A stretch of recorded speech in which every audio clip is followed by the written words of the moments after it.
I was born into privilege. My family had been in the iron melting and casting business for decades.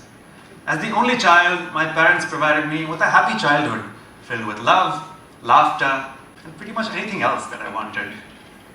After finishing high school here at the Heritage, I went on to the National University of Singapore to study mechanical engineering, followed by a master's degree at Brown University studying technology management and entrepreneurship. At both of these universities, as one can imagine, I was exposed to some cutting-edge technology, highly motivated minds, and ambitious projects that were defining the future as we know it. In Singapore, my work experience comprised of an internship at an electric vehicle startup that was doing efficient battery cooling, followed by a full-time engineering role at ExxonMobil, the oil and gas giant. And in the US, I tried my hand at a complicated deep tech startup that was creating AI for indoor agriculture. As startups do, I failed, and I was left wondering, what should I do next? I had a few job offers at hand. One of the other jobs available to me was right here in Calcutta, in my family business. And I thought to myself, if I'm to work for someone else and grow their company and fulfill their dreams, I might as well try and do that with my father's. It will give me an opportunity to be close to my family again, while working on exciting new developments in my company as well as in India in general. On my flight back to Calcutta, I was a little nervous, to be honest. I had apprehensions and all these preconceived notions about the working culture here, the lack of infrastructure, government policies, and bureaucratic procedures.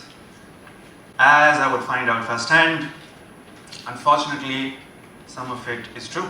However, as I'm navigating life here, I can confidently say that a lot of it is changing for the better and changing fast.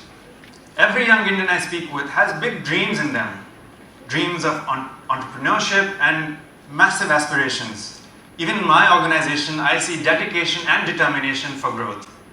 The World Bank's report ranks India at 77th on the Ease of Doing Business Index. Now you're probably thinking, coming 77th in the world is really not a number to be proud of. But compare this with our position just 4 years ago. We have jumped 65 positions since then. That's pretty impressive. With changing global political scenarios, India has a golden opportunity to be the manufacturing capital of the world. Many countries across the world, from the likes of China, Taiwan, South Korea, and Germany, have been beautiful examples of economic miracles where workers migrating from farms to factories have fueled their countries to grow into manufacturing superpowers. With rising costs, trade wars, and tax disputes, a lot of business is coming to India as these countries become unfavorable. And even domestically, as the purchasing power of a population increases, the demand for products continues to increase as we speak. The government of India has set an ambitious target of manufacturing accounting for 25% of the GDP by the year 2025. Many companies, including mine, have already begun their expansion projects. And this past year, I've had the opportunity to ruminate and research. How can India truly be a global manufacturing hub?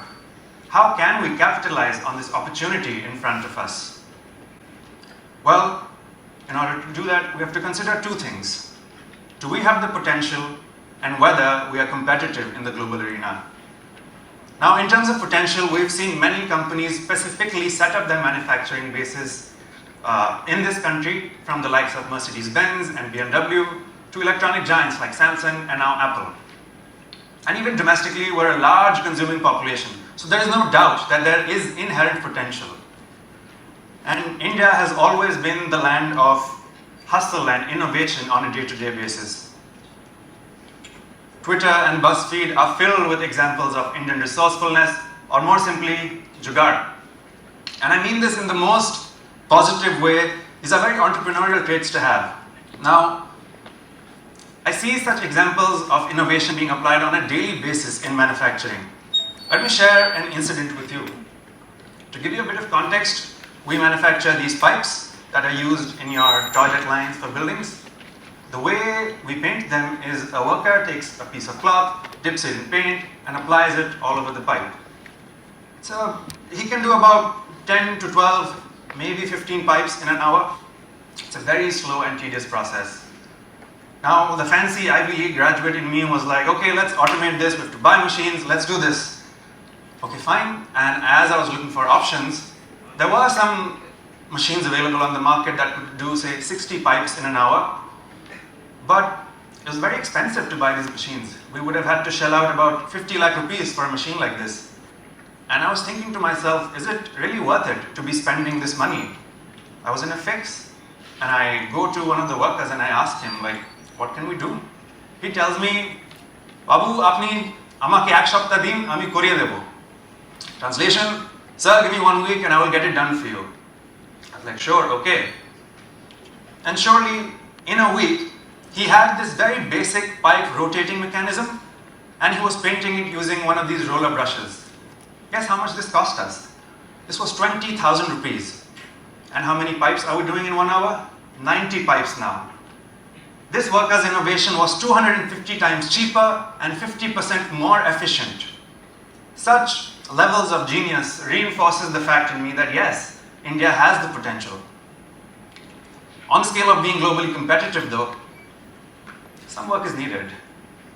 The efficient use of emerging as well as established technologies will be a powerful weapon to leapfrog ahead. Currently, India spends only a fraction of what other countries are spending on their research and development activities. Recent initiatives by the government, like innovation labs and incubation centers, are steps in the right direction. The World Economic Forum has also partnered with the Government of India to set up in Mumbai the Center for the Fourth Industrial Revolution. This center will develop and disseminate technologies like artificial intelligence, industrial IoT, blockchain, and additive manufacturing. And these technologies are not to replace jobs and labor, but to augment them. In our factory too, recently we installed some IoT sensors on one of our machines. And it has a pretty basic but effective back-end AI system. Within 2 weeks, I could see a difference. The machine operator now knew when maintenance was required. The supervisor knew exactly how many products were manufactured. And as management, I had access to insights like machine downtime and overall productivity. It has been a game changer. Such efforts to modernize the manufacturing base need to extend not only to large corporates, but also small and medium-sized companies, which are so important to the Indian economy. And as technology is adopted, workers too need to be trained to suitably adapt to their modified jobs. India has long enjoyed the competitive advantage of being a low-cost labor market. But in a technologically enhanced future, cost arbitrage alone will no longer guarantee growth. Instead, we should focus on a unique demographic advantage. India is home to one of the world's youngest populations, youngest working age populations. An additional 100 million workers will join the workforce by 2022. Now this is a double-edged sword. These workers need to be trained, and so does the existing workforce, to keep up with such technology change. Government initiatives aside, companies too need to develop in-house systems to suitably meet their needs. Now there's some very interesting historical data here. Data geeks in the audience, pay attention to this. Look at the distribution of world population here from AD 1 until now. India and China have always been the most populated countries in the world. So much has happened in these 2000 years. Wars, peace, plagues, famine, yet a large proportion of the world's population continues to thrive in this country. Now why is that? Well, geography has something to do with it. The Himalayas are the rooftops of the world. Rivers flowing from them carry silt with them and make the Indus and Gangetic plains very fertile, thus boosting the agricultural economy. Now look at this chart. India is the richest country in the world in AD 1. Why is this? Quite simply because in those days the economy was based primarily on agriculture, so more working hands meant more produce and hence more money. And notice what's happening in the 18th and 19th century. The Western world was undergoing its industrial revolution. They were betting big on manufacturing. Machines could do jobs much faster and better than humans. As a result, their economies grew at unprecedented speeds. We see similar trends with Japan in the mid-20th century and China now in the early 21st. Why didn't India be able to get in on this growth earlier? Well, initially there was the problem of colonization, beginning with the Dutch and Portuguese and finally ending with the British. And more recently, it's been a lot of other internal problems. India has been on the rise for quite some time now, but hasn't been able to fully realize its capabilities. And that bothers me. That bothers me so much. If other people in the world can do it, why not us? Why the hell not us? Coupled with automation and a large working population, India can experience exponential growth on the back of this metaphorical manufacturing horse. Just the other day, I was in Pune going to the Tata Motors factory, and I was stunned by the level of industrial development there. There were giants like Tata Motors, Jaguar, Skoda, Volkswagen, Kawasaki, you name it. It was beautiful. And these companies weren't manufacturing only for India, but to export to the rest of the world. I am bullish on Indian manufacturing.